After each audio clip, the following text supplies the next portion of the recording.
There we go. All set. Saturday, November 18th, 2023.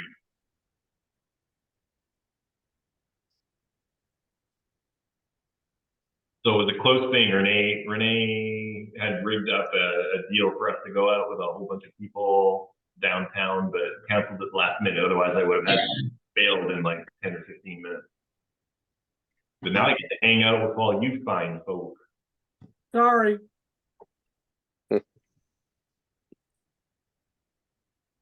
Hey, Bob, remember that problem we had with the Type 23? Yep. Here's what happened. I left the sensor tube off of the depth keeper. As a consequence, it was the nipple is behind the center of rotation without the tube. As a consequence, it was driving the bow planes in the wrong direction with pitch angle. I didn't realize it had a depth keeper. Oh, because that's exactly what happens when the pitch controller is backward. It goes into that uncontrolled dive. Except the active surface, which is doing us so much harm this time, is the bow planes, but the effect is the same. Yeah. There you go. All right. All right. Some idiot didn't hook up the hose during his pre-missions. So maybe the hose must have been plugged or something. Otherwise, that whole thing would have flooded like a. No. The depth sensor is connected by an internal hose to the nipple, and the nipple. So in other words, only the depth keeper is exposed to water. Okay. The hose I was didn't make up was the one in the wet between the wet side of the nipple and the forward portion of the hull, because you have to sense as far forward as you can for this thing to work effectively. Okay. Interesting. A simple fix. The fancier you make the plumbing, the easier to stop up the drain. Thank you, Mr. Scott. And then he slams his forehead into a bulkhead. What a moron. I watched, I talked my wife into watching Star Trek 6 again the other night. It was a lot better in my memory than it was again. You know what they were gonna, the crew shirts and hats were going to be emblazoned with this. Star Trek 6, the apology. Yeah. It was like, I mean, compared to 5, which was just like the most abysmal piece of filmmaking ever. Oh, God. Ed Maraki, me, and a few other outsiders were involved with that one. And you know, the funny thing is, every time I think about that, I think about McCoy and Spock and Kirk sitting at the bottom of that cliff talking about marshmallows. That's all I remember of that movie. I thought that was a great motive at the beginning, but then it turned into, it looked like Girl Scout camp. Yeah. All right. Well, 3 o'clock. It seems like everybody who was going to be here was here like 10 minutes early, so that's kind of cool. I don't really need it. I guess the good thing about the update videos, I don't really need to update you guys very much if you watch them. Starkey 2.0 is coming along really, really good. I think the guy I built the first one for is jealous because he keeps hitting me up every time I put a posting about how he wants a different shark. But he wants all of these. He wants it twice as big with more features and all that stuff. I'm over it.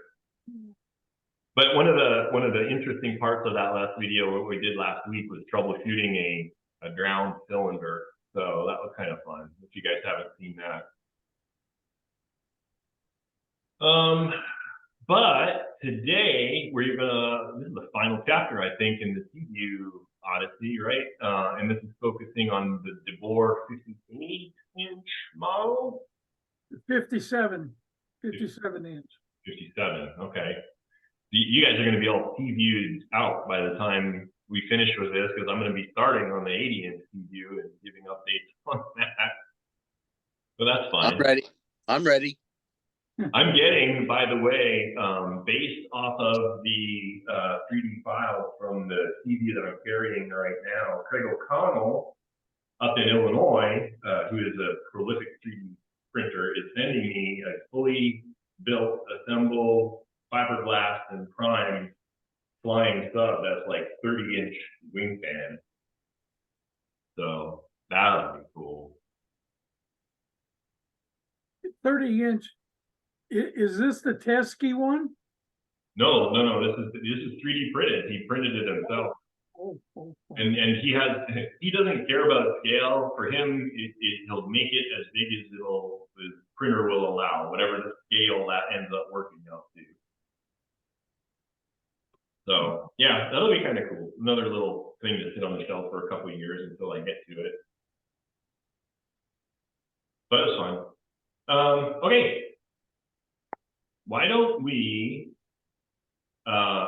get started with the presentation, because we always end up cut short, and then we'll use the remainder of the time to catch up with everyone. I don't see, no, this is all the old crew. There's no newbies here.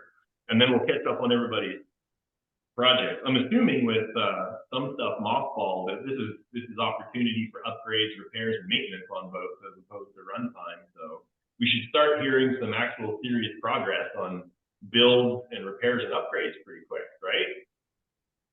Is that the way it works? Yeah, okay. All right. Well, with that, we can turn things over to the freshly technology christened Dave Merriman to lead us down the rabbit hole of Seaview. Okay. Let me do the share screen thing so I can start this little slideshow. All right, good. We're already there. Now, boys and girls, the way I want to do this is I've got 32 pictures to run through, and I'll give a slight narrative on each one here. You also see a written narrative. I would ask you just to pay attention to things that you want to ask questions about later, and let me just sail through this series of pictures first. If something blows up your skirt, when I conclude addressing these pictures, then ask your questions. If we get interrupted, the answer in process, then we'll never get to the last picture. We're all game there? Mm-hmm. All right, can everybody see the slideshow? Yep. Okay, good. All right, we'll start with the first one here. The 57-inch DeBoer kit is a fine kit, and it'll build into a reasonably well-running RC submarine, but it takes a little bit of effort. It certainly takes a lot of scratch building as far as propulsion and control devices. Here you see a picture of the nearly completed model, which was commissioned by a gentleman who wanted it for his own. This is at Lake Trashmore. You notice the windows are white. I put in a quick piece of plastic card because I hadn't started to detail out the observation compartment yet, but it was fully capable, and this was one of the first trial runs. Once the model was completed, I took it to the Lynn Haven Dive Center and used their pool. Here I am. This is a stage shot. The model is dead in the water, and it's being suspended by monofilament lines attached to 2 anchors, which sit on the bottom. This gives me the luxury to compose the shot and go ahead and bracket a bunch of shots and then pick out the pick of the letter. And here's one of them. I put in my 196 skipjack to look like the enemy United Nations submarine sent to hunt this thing down during the movie. Now, a prominent error I made on this particular model was that I put deadlights at the leading edge of the sail, whereas this is supposed to be the TV version, denoted by the humps at the bow and the 4 windows. This particular version of the Seaview had no deadlights in the sail, so I'm fessing up right now. The client also agreed to pose for the model. Here he is holding the finished model after I gave him a little bit of tutorial on how to run and maintain this thing. it took about 3 days. And so I try to make sure that a client, particularly one not familiar with RC submarines, gets a good opportunity to understand the goings on with that particular model, particularly how to maintain it instead of permitting it to rot on the shelf. He was a good study, and hopefully the submarine is still around somewhere. The kit arrives in this condition. It's a fiberglass kit. I think at this point he was still using polyester resin for the glass layup work. There was a period in his professional life when Dennis was failing to either chemically or physically remove the wax that accumulates on the surface of a gel coat, and as a consequence, and by surface I mean on the inside of the tool, as a consequence, the layups of the reinforcing glass did not stick well. And what that means to us at that period was that if you did any machining on the GRP parts, your gel coat would literally come off in your hands. And that was a big problem with this kit and a few others. I back channeled him, and I said, by the way, you're using polyester, aren't you? And he said, how do you know? And I explained it to him. So anyway, that was the only hiccup in the production of his kit that affects the end user. Other than that, all the parts were warp free. The wall thickness on superstructure and hull was a nominal 3/32 inch. It was a hand layup, but it was a good job. And as you can see, it comes with an instruction manual, which was pretty concise. It was a good read. Of course, I didn't pay much attention to it. I had my own ideas. But this is the 58-inch long DeBoer Seaview. Now, I was not happy at all with this sail. It was too thin and a little devoid of detail. So what I did is I went to the studio drawings and made a master tool, and then I did resin casting.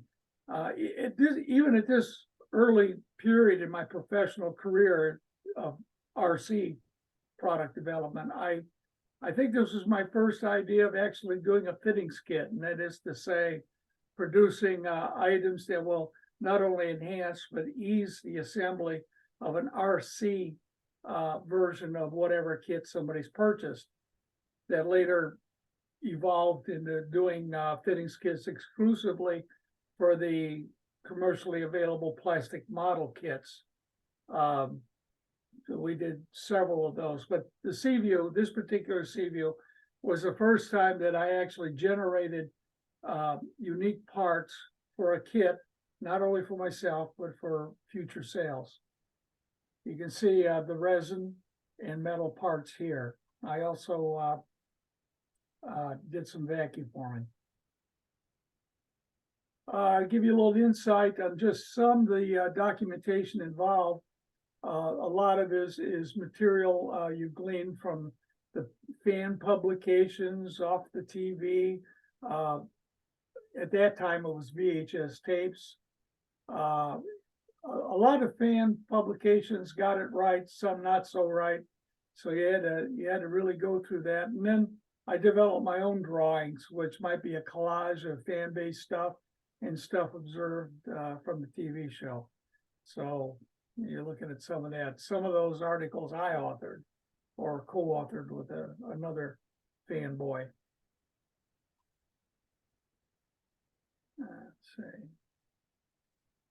In keeping with my desire to produce parts for later sale, I wanted to fully detail the TV version of the Seaview's observation compartment. And that started with making the masters using various mediums, each chosen medium suitable for a particular task.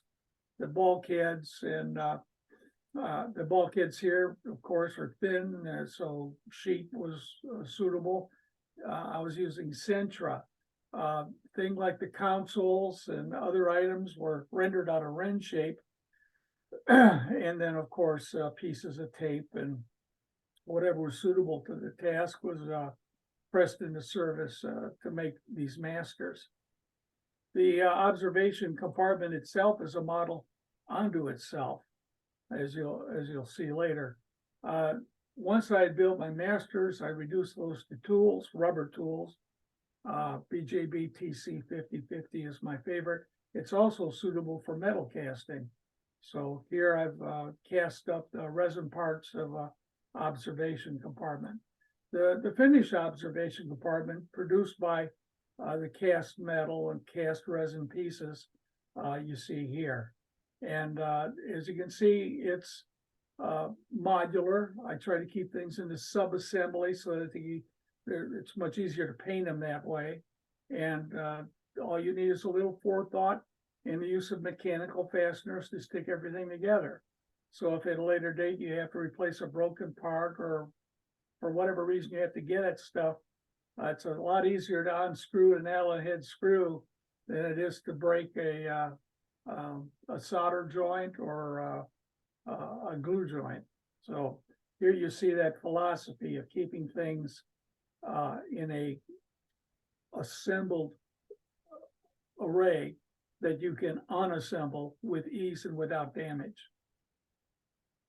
And here's the finished observation compartment.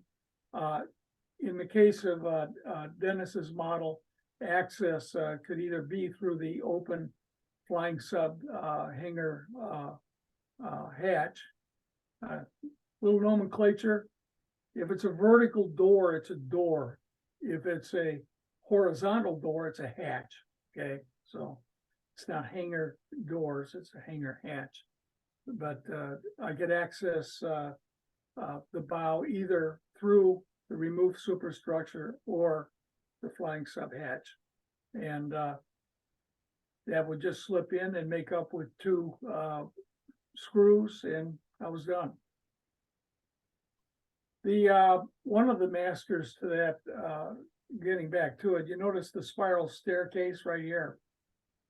That was made up from brass, and here's that work. This mandrel here permitted me to form this helical spiral as well as the helical railing, and you'll see how that went together here. Once you have the helical elements bent to shape, it's a relatively simple thing to use the central shaft, which already has soldered to it the ladder steps. You use that and you literally suspend it within this helical twisted thing. And all you have to do is spot solder and you're done. The other elements of the fittings kit included the hatches, that big radar antenna, something that looks like a loop antenna, a binnacle, which, believe it or not, fit in top of the bridge well. These items were masters which would later become the support bearings for the two outboard rudders. And here we have some masters which were cast from another job, now being used as masters to make up control horns for the various control surfaces. As you can see, the hatch has started life as a piece of round stock, which was turned the shape and then supplemented with additional pieces. So we had two hatches on the deck and then a smaller one that went up in the bridge. And those masters were then mounted to a slab of clay in preparation of making the first half of the two-piece rubber tool used to spin cast molten metal, in this case white metal.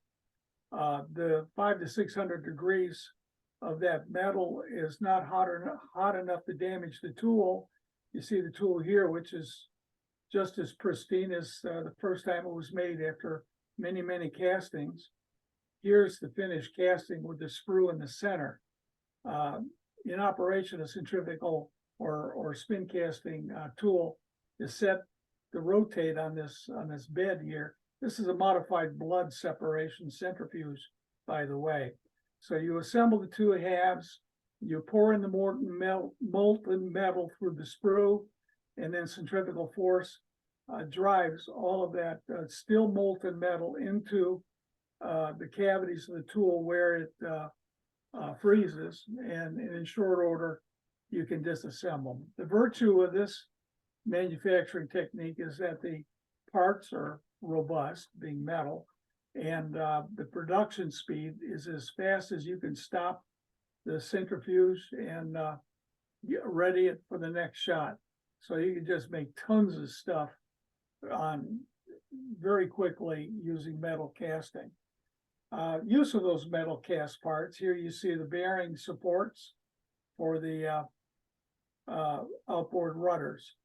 Also one of the cranks for the linkage. So also you see parts of my fittings kit, the pump jet, the rudder control surfaces themselves, stern planes, and other peripherals. Like I mentioned before, I had a lot of debonding of the gel coat from the reinforcing glass, but I don't have to beat up on Dennis anymore. Preparing this thing as an RC submarine, you got to get maximum flow into the propulsion tubes. So where the propulsion tubes fit the stern, you remove this material before you attach the propulsion tubes. Before committing any operating item to the hull proper, I make it a practice to make sure that the linkages are non-binding, non-interfering, that they work in unison with one another, and that they will fit into their positions of the model. Here I'm doing a mock-up of the rudders and stern planes just to make sure I got those right. And these would be repeatedly test fit into the stern of the Seaview model to make sure that things work as they should. And this is the point where you want to find any problems, not after you've painted the model and made it untouchable.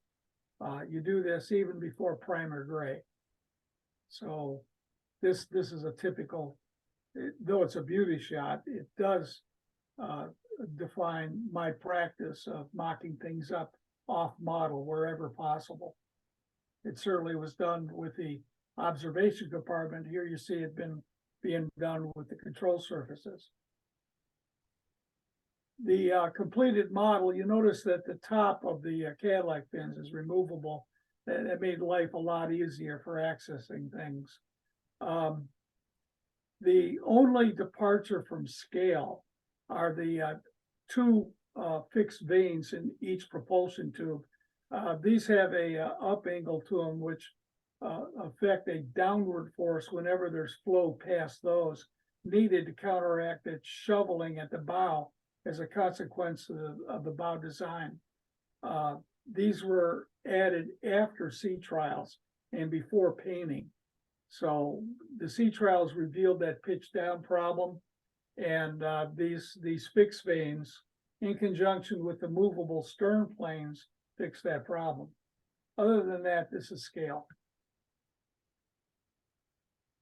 The finished sail is right off of the studio drawings, and you can see I detailed the hell out of it. I always enjoy this part of it. Again, the offending deadlights here, but hey, the lighting was practical. It was done with LEDs. Now this was done over 15 years ago, so LEDs have come a long way since then, but that's a beauty shot for you.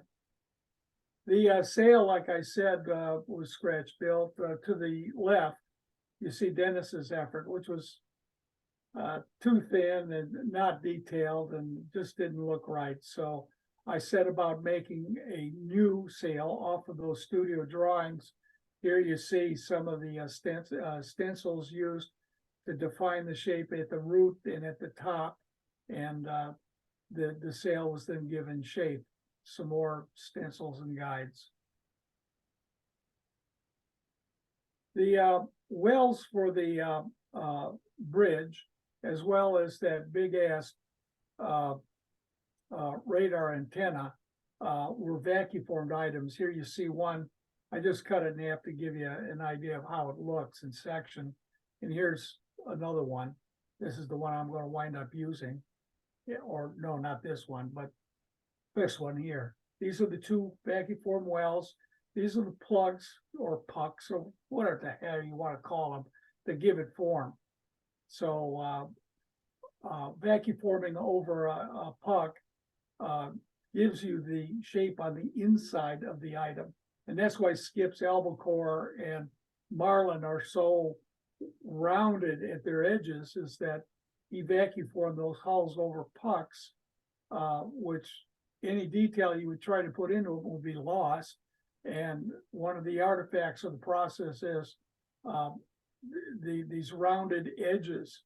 Well, when you're on the inside of the vacuum form piece, you get very sharp creases. And that's what I wanted for the two wells, which were then installed within the Sailmaster. Here I've already inserted the antenna well, and here is the bridge well ready to go. You notice that I've hollowed out the model. The sail was constructed out of two halves, which keyed together with pins, so that I had good alignment, so I could take it apart and dig it out where I had to, like for these well areas, and then put it back together with basically a seamless union. So, model building 101. Once that master was completed, I used it to make a tool. This is the hybrid type of tool where you have a rubber glove, which gives form to the surface of the cast resin part, and supporting that, keeping it from sagging or getting out of alignment, are the strong backs, or if you will, case or hard shell. In this case, just slabs of wood. Once I had the sail and the control surfaces, the sailplanes done, I went ahead and worked out the linkage required, which embodied the use of a bell crank and a single horn on the operating shaft. And knowing that 30 degrees was a not to exceed angle, I just worked the length of the bell crank to suit that requirement. Knowing that the bell crank would receive from the servos a 1/4 inch one way and a 1/4 inch the other. So a 1/4 inch travel will give me 30 degrees in the desired direction. And of course, being a proportional system, any angle within that range of 60 degrees. And here you have a completed sail planes, and the attached appendages. As you can see, I've done already a bunch of castings, metal castings. This, incidentally, is the blood separation unit that I modified for use. Of course, keeping everything off model, such as the sail, which was attached with 2 machine screws, so I could take it apart any time. I went ahead and primed it, fixed it up, painted it, and here I am applying masking for the deadlights, which were also present, which didn't belong here on this particular one, but I put them in anyway. You also had deadlights for the portholes on the access doors. And here you see some of the tools used to make the circular masking. These are brass punches, which I cut to a knife edge on there by both chamfering and beveling the ends of the tube. Before painting anything, you want to make sure that your techniques are down before you commit to your model. So you take a test article. In this case, it was one of my many 196 skipjacks, and you start playing with it. That's just good practice. The paints I prefer to use are automotive products because of their durability. This particular brand is no longer in production, but recently somebody put me onto an alternative polyurethane 2K system, which works equally well. The beauty of this material is not only if you get the primary colors, black and white, you can make any color you want. Just get yourself a color wheel and use it. But the big advantage is that the clear coat, also, there's always an adjacent flattening agent, which is separate. You add the flattening agent to any sheen you want, from flat black to shiny gloss, by just not using it. So I love this system for that reason. Rattle can, your choices are few. Worse yet, most of the chemistry is unknown to mortal man. So rattle cans suck. And here's the finished model. I also built for the client a stand. This beauty shot, I can't get enough of this. For a movie and a TV show, these guys got it right. With a minimum size big model, this is a 17-footer, but with the use of a little detergent and some very careful setup in outdoor lighting, you get this effect. Just beautiful. And here's that same miniature in my yard when we were working it up. Give you some sense of scale. All right, that concludes the pictures. Any questions? Thank you very much. Hey, Yay. All yours, Bob. Well, that was great. Thank you. So I didn't really see very much in there in regard to the actual like control and drive system. For that 58-inch model, was that like a 3.5-inch old Beanie subdriver that you would have thrown in there? Was that pre-subdriver or what? Well, it's pre-Caswell subdriver. At that time, I was calling them WTCs. Gotcha. Yeah, that was a 3.5-inch. Yeah, very cool. So now we're Seaview. Now we're totally Seaview. That was great. That 3-parter. Anybody interested should, if you can't make it a long ways in a Seaview build after all that, then there's something wrong with you. hey, Dave, Hmm. on the 17-footer you had in your backyard, when you were tearing into the hull, did you see any evidence of the 8 windows? What I saw was definitive evidence that they decapitated that guy and put on an entirely new bow. So there's nothing left of the old shape of fins or anything. No, that probably wound up in a dumpster in Burbank somewhere. Because I know the 8-footers floating around. Well, you got all sorts of miniatures. You had 2-footers, 4-footer, 8-footer. You had that 17-footer, and yeah, and no two are alike. Yeah. Well, Lube Liner was flogging an 8.5-footer bow back in Groton, and he wanted $400 for it. And then apparently other tools have been made, excuse me, off of one of those, and I picked one up. It's supposedly off the 8.5-footer, but I got a deal on this thing, and it was from Wargo. Jeff Wargo. I heard of him. You know him? Heard of him. Oh, heard of him. Okay, yeah. So, but what do you do with it? Sitting here, I don't want to build an 8.5-foot like Frank and anybody else. I'm not that insane. I like it. I'm a fanboy, but now what do? Turn it into a giant cuckoo clock? What do you do with it? Yeah. Boy, are you screwed. You enjoy it. Yeah. Well, that's where it is. You look at it. It's my ashtray in the corner or whatever, like a leg lamp. Oh God, it's that season, isn't it? Yeah, really. You'll shoot your eye out, kid. Yeah.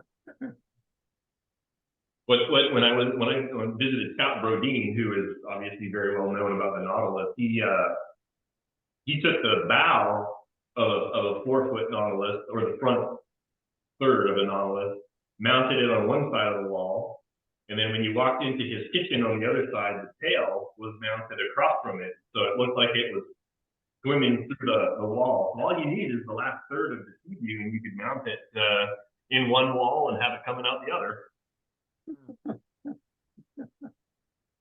Wow.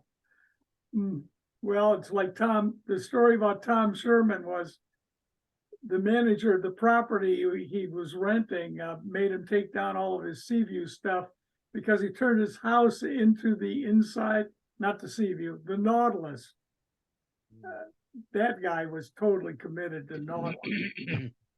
I would be too. I would totally do a Nautilus themed house, but fortunately Renee's got more sense than I do. Yes. At least the salon you could. Yeah, that'd be You cool. get away with a velvet couch or two. Yeah. Man cave. Well, why don't we do this? Again, thank you, Dave, for doing the presentation on the Seaviews.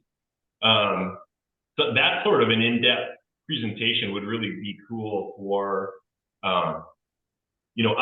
other boats as a topic. Like a skipjack, for example. I'm sure there's 800 different builds of that have been well documented from a photographic perspective. So I would encourage anybody who has built a boat and done a decent job of documenting the process, to do a little 20-minute overview, I think would be awesome. Especially a modern nuclear boat, because so many of the techniques and challenges and implementation would transfer across. The general layout is the same for all of those boats, so it would be beneficial. So looking for volunteers. I'm sure people have hosts of photos after you put all that time and effort into building your boat. It's a good idea. Don't let it die in the womb, Ray. Yep. Hey, Ray. Hello, Ray. Yeah, you. Get Ray. Yeah, there you go. You should pull out all your old Nautilus stuff. How did you build that Nautilus, man? That would be cool. He's amazing, but he won't admit it.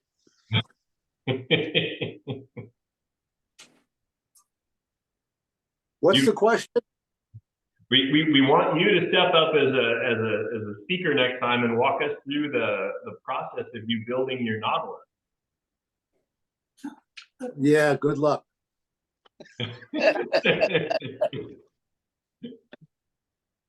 I'll even help you, Ray. Watch the videos. All right, well, let's do this. Let's go in reverse order. Everybody's got 30 seconds, a minute, however long you want to take. I'm going to start in reverse order from the images that I have on my screen. I don't know if your screen is the same as mine, but we're going to walk backwards, and everybody just tell us what you're working on right now, what's on the bench, and if you have any questions for the group that might help you with the build. So I see Rod Taylor is the first one. And I think the last thing I saw from him, he was building an Android. I think he fell asleep. No? You're muted, Robert. Yeah. Well, okay. That's no problem. Let's go to Ed. Ed's muted and I don't see any video. Oh, there he's there. Okay. Hey, can you hear me? Yep, you bet. All right, apologize for any road noise. Okay, what am I working on? I just to program the heli, the B heli S speed controllers with an Arduino board. That was kind of interesting. Second thing I'm working on the 1/48 scale 212A, which I'm going to have everything in the wet. I'm using a 800 gallon per hour bilge pump modified how Bob told us to do that years ago. That'll be the propulsion, because this thing is one of those bayonet mountings. So I want servos and motor to be in the stern and the rest to be up forward, and everything connected with waterproof connectors between them. So I just slam it and screwed up together, bayonet style. And the third thing is actually four things. The third thing is I'm coming close to the fire control system for the Mark 148 gas torpedoes for Shark. Got kind of have that down.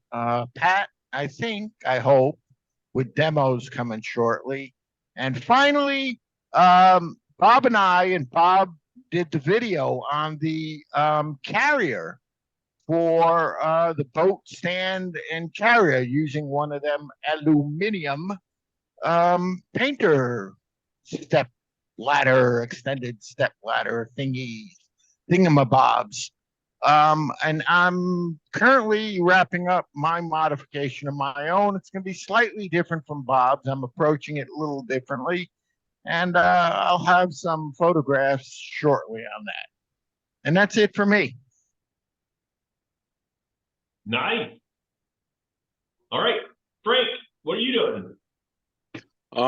Winterizing, and I'm working on the bow thruster that I put in the Seaview. So it goes in and it comes out the edge of the front dive planes. So it worked pretty good until I got some dirt in it when it nosedived into the mud, but when I put it in. But other than that, and then the other thing I'm doing is these red servos that say they're waterproof don't listen. No, they're So not. Not even changing over to the high techs. And Bob, just for your edification too, because I noticed you've used some of these Robart valves. Yep. Make sure you keep them greased, because the aluminum in them gets a tarnish to them, and they don't work right. Okay. All right. Good to know. Yeah. Lubrication is a good thing. Yeah, I pull off the end clip, That's what she said. pull it out, grease it up, and put it back. That's what she said. I wanted to share this real quick if you guys hadn't seen it before. This is that stand that Ed was talking about. So this is an aluminum painter stand, 4 feet by 14 inches. Whole thing weighs like, I don't know, like 4 pounds. It's ridiculously light. I added these little wheels on the bottom. They're like $20 from Amazon. And these little skids, so that when they're folded in, everything stays steady. And then I fabricated with the printer these adjustable arms. And you know, this would be less important, I think, for you guys if you had like 1 main boat or 2 main boats. But I've got a gajillion different boats of different scales, and so it adjusts here, here, and here, so that you can basically it'll accommodate any size boat. And then to transport the boat, so I keep an adjustable bungee strap over to keep it all locked in, pull it out, extend the legs, and then I just pick up this end and roll it, you know, down the sidewalk or across the parking lot to the pond. And this was predicated, first I saw Ed stand, and I thought that was really cool, but when we were at the Sylvan Rodriguez Park, it was like a 1/4 mile hike from the parking lot to the pond side. And I had Nacken there, that was a big, heavy boat. And so I'm like, that's the last time I'm hauling that thing by hand. So that's what he was talking about. I call it the super stand, but it was pretty cheap. I think the stand was like $70 or something like that. The wheels were 20. So it's not expensive at all. And obviously works well in the weather and water and all that stuff. So that's what he was talking about. Okay, get rid of that. Rick, Mr. Teskey, what are you doing? I see a Proteus, I think, in the background. You do. Is that a project that you're working on right now, or are you just displaying it? It's my old, I don't know how old it is, 20-year-old boat. I just finally got around to decide and put something to look at through the windows instead of just the back end of the bilge pumps and stuff and the cylinder, and want to do it, get the little pilot guy, want to get him articulated with a retract servo, get him spinning around, and something to see, something to look at instead of just, whoop, where'd you go? Hello? We're here. We can hear you. Can't see you. Ah, there we go. That was weird. Did you see it? Yep. Yep. Okay. So that's what I've been doing. Tinkering around with that. I love it. Mr. Ruiz, you're next on my list. Okay, well, there's two of them that I've been working on since Vaughn stole my other one. Let's see if I can get this thing working here. Yeah, I've been working on this Nautilus, this Neptune sub, and it's not a Seawolf. The one I bought was completely destroyed, and basically I had to replace it, all the parts. So I said, well, why not just replace it with new Seawolf parts, because I think it looks cooler, and I wanted the bigger prop. This is a 62-inch prop for the back of it, and I just think it looks better. And the other one is this one here. I know somebody is interested in this one already, but this is the USS Marlin. Mm-hmm.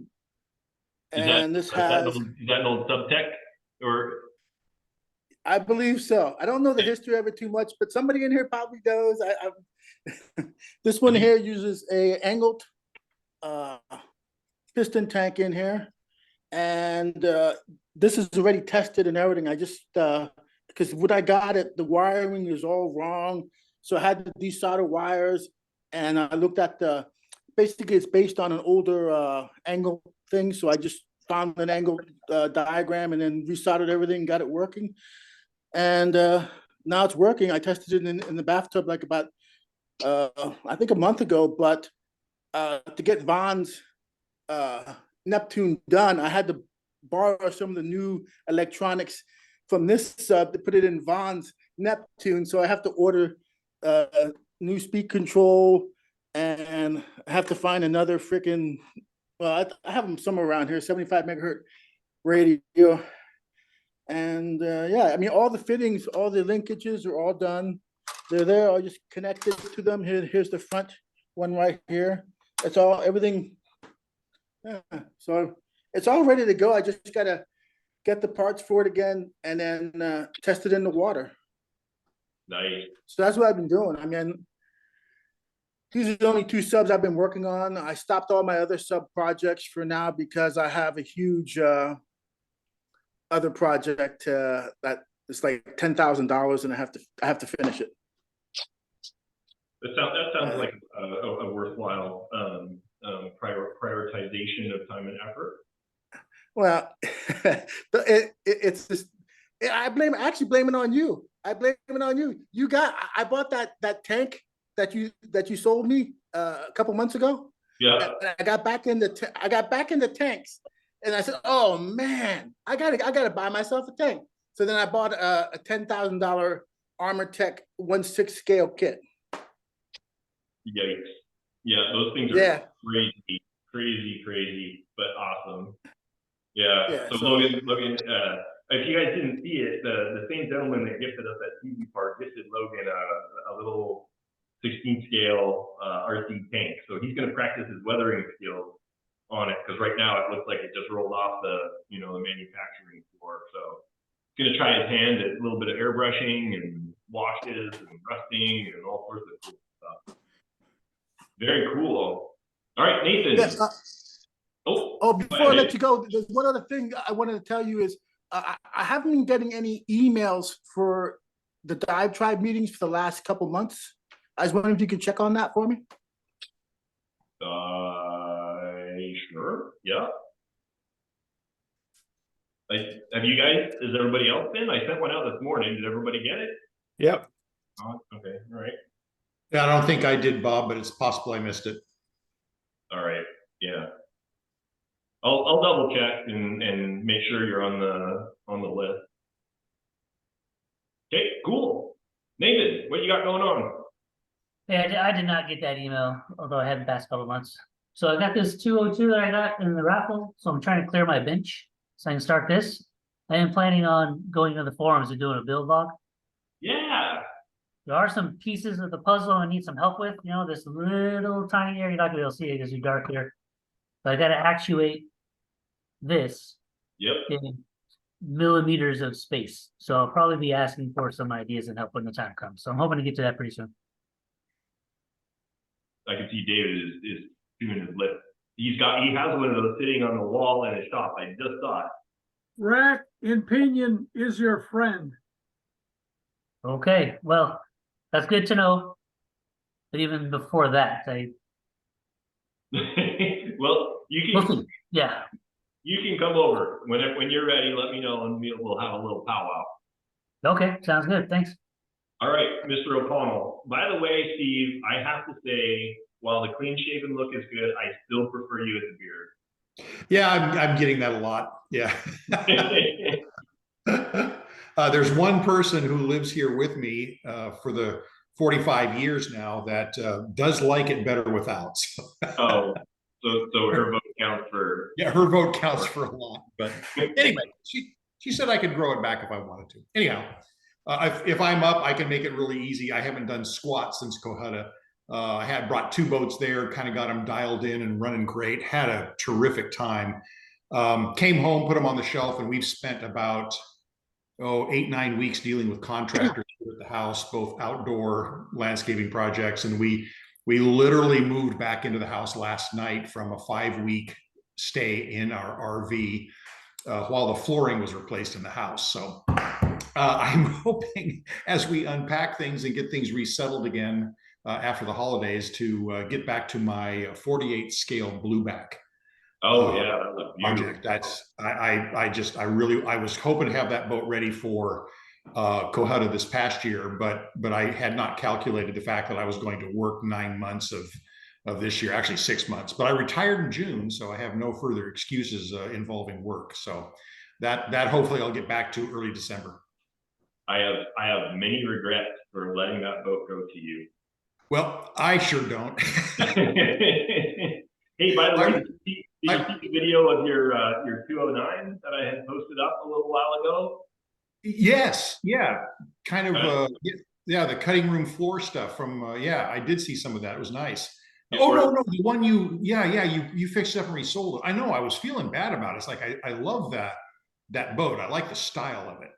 But I got really fried on getting it going, and but I learned a lot. So we got it going, and man, was it ever fun. I spent hours reworking the bow linkages, getting them. Yes, yeah, I was very impressed with how you did that. I was going to gut it. Got all dialed in, dialed up to the lake, didn't use them once.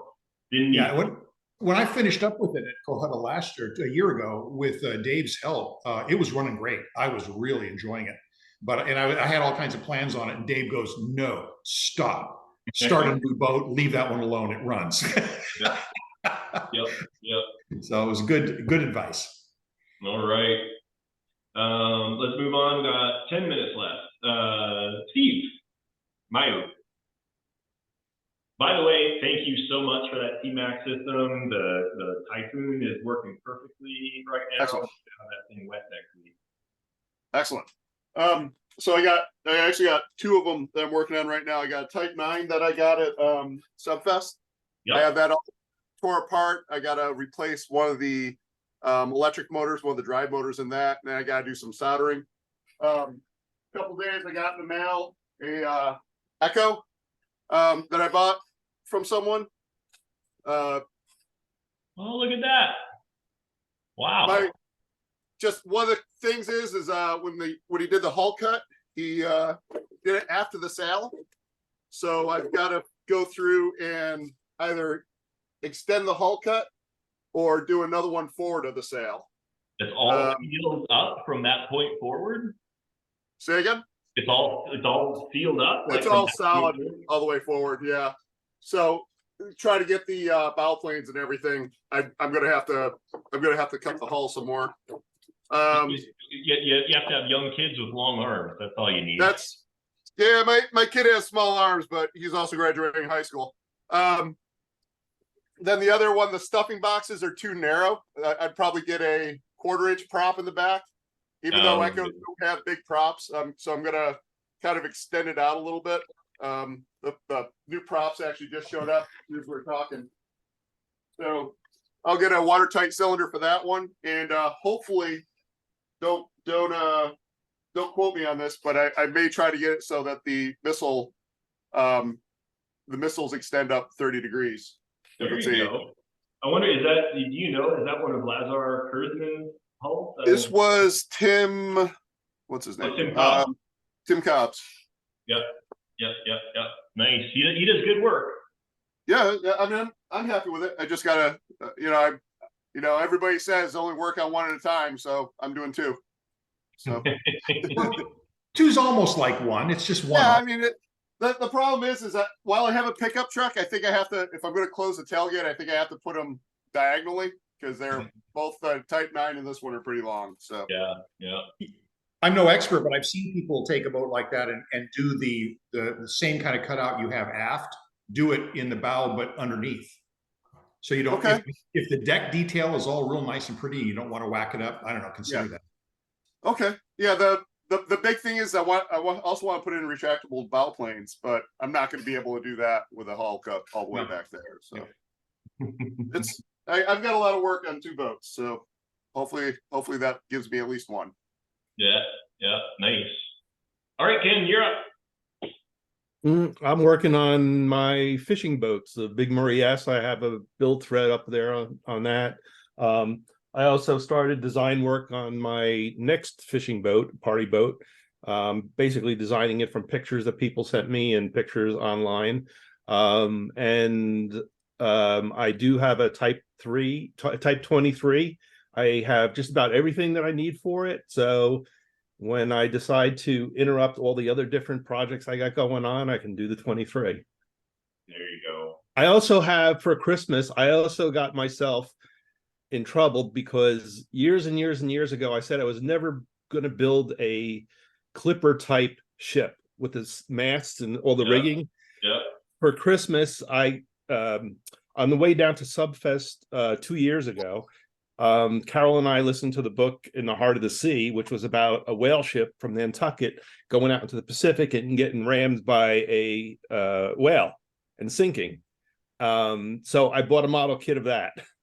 So I have that in line sometime in the future. So, but I do have a 23 in there someplace. Well, and then you can build a remote control whale to ram the ship. There you go. Absolutely. All right. How about I think we got room for one more, and then we got 5 minutes. Ray, are you working on any new stuff? What are you doing? I started on this Nautilus 23 years ago. It's been up in the rafters in the basement for 23 years. And when Dave Jacobs started working on his Ray Mason Nautilus, I thought I'd finish it and get it working, but maybe by next summer. All right. Good. There you go. About time. Yeah. So Ed and I have plans to try and build out in our free time a quasi-scale rough Abraham Lincoln with an under the water line cutout for a balloon, so that we could put an air-filled balloon in the hull of the Abraham Lincoln, dive the Nautilus through the hull, pop the balloon, and sink the ship. We think with a big balloon, if it explodes, it should make a big burst of water, like an explosion. Merriman wants me to include some pyrotechnics. I think he's talking crazy talk there, but we can add that in after video editing. if I may say something here, you know what they say about, great plans, of mice and men. Let's see how well this is going to work. I'm sure it'll work, but you need time. I got nothing but projects lined up. That's all. All right. If I didn't get to you, I apologize, but we're coming up on 4. I got a hard stop. It was good to see everybody. It's been a little while since we had a chance to get together. Hey, Bob, in the past, you were able to hand off to somebody if you had to depart. Can you still do that? Yes, I certainly can. Yeah. But before you do that, I just want to let you guys know, I'm still working the backlog of these on the indexing. Awesome. So slow down. I got all like this year, except for the most recent post. And then I slowed down on the other ones, but I'm still working it. Yeah, that is awesome. So I've got that link to the Google document. So if we can keep that as a live document, I can actually port that in as a live table. So as you update it, it'll live update on my website. So I'll work on that too. So and just to refresh everyone's memory, it's like an index of topics from our DiveTribe discussion. So if you're like, oh man, I remember we had this awesome talk about speed controllers or whatever, but I have no idea when that was. In theory, you should be able to go back in and see the high level topics that we talked about. Yeah, I'm trying to filter it through timeless information. So don't expect to find, oh, we've had some random conversation about something in there. But if it's Yeah, just the high level. Yeah, exactly. No, thank you for taking that on. That is absolutely awesome. My pleasure. All right, guys. Any last parting comments or questions before we wrap up for the day? I had a quickie question for Dave. Dave, when you did your larger sea views, I heard mention one time that you put some kind of collar around it so that you could roll it around from top to bottom without having to pick it up or anything like that. Is that true? Or Yeah, it's called roller chocks. As a torpedoman, we had that in the shop when I was on the tender. You could actually rotate, this 3,000-pound torpedo all the way around to access whatever you needed. Well, I took my experience from that and I made a roller chock for the 17-footer. And the thing is that unlike a torpedo, the Seaview end section is not a simple cylinder. yeah, the conning tower. Yeah, and Well, the deck. not only that, but you've got the bilge keels, the main keel, Yeah, and the superstructure. So what I did was, to make it a roller chock, I made two big discs, which were separable in the halves, and I would join these discs at 2 points along the length of the hull. So now I have a disc that would sit into the rollers. So as required, Ellie and I would just rotate the model, and then we would secure it in that position. yeah, And do what work we had to do. Probably Yeah. that's a really cool idea. Probably what you could do is like Dave said, make a ring, and then maybe at like 6 points, drill some threaded, inserts in there, and you could screw some threaded rods in that would. That's exactly what we did, and it was nothing more than a piece of rod, which would go into one of the holes, and it would lock up the disc to a point on the stand. There you go. Yeah, and you don't even need to center it really, but you just roll it around. That's really cool, especially big boats if you need to get to the bottom of it. If you watch some of these tank restoration videos on YouTube, they have a ring of some sort to rotate the hull of the tank so that they could, move it around and work on the different parts of the tank itself. Like I think during World War II, I think my dad was on a sub chaser, a small wooden one, and I think that they had rings on them as well when they built them. So on the Nav Source website, I think where all the pictures are, you could see them rotating the boats on some sort of a ring device like that, Yeah. I'm thinking of putting one on that super table that you're working on, Bob, with the legs, that little stand. Yeah, yeah. Implementing one on that. You could spin it around. Yeah, that's a great idea. And the reason I was thinking about that, you know, we would usually use, and Ed has seen this, and Vaughn got us on, you know, like a dolly, and you have your little Y cradle. But when you kick the boat out, it angles, right? Like it falls over at an angle. So I was thinking about this idea of having it on a gimbal that it would keep it level, but then I just, oh my God, just put a table with a wheelbarrow. Keep it simple, stupid, right? Yep. Yeah. Yeah. All right, cool stuff. Well, it was great seeing everybody once again, and we'll keep in touch. And there's nothing else. I'm gonna let you all go. Thanks, Bob. All right, have a great rest of your weekend. I'll talk to you later. Yeah. Happy Thanksgiving, everybody. Happy Yep. Thanksgiving. Gracie.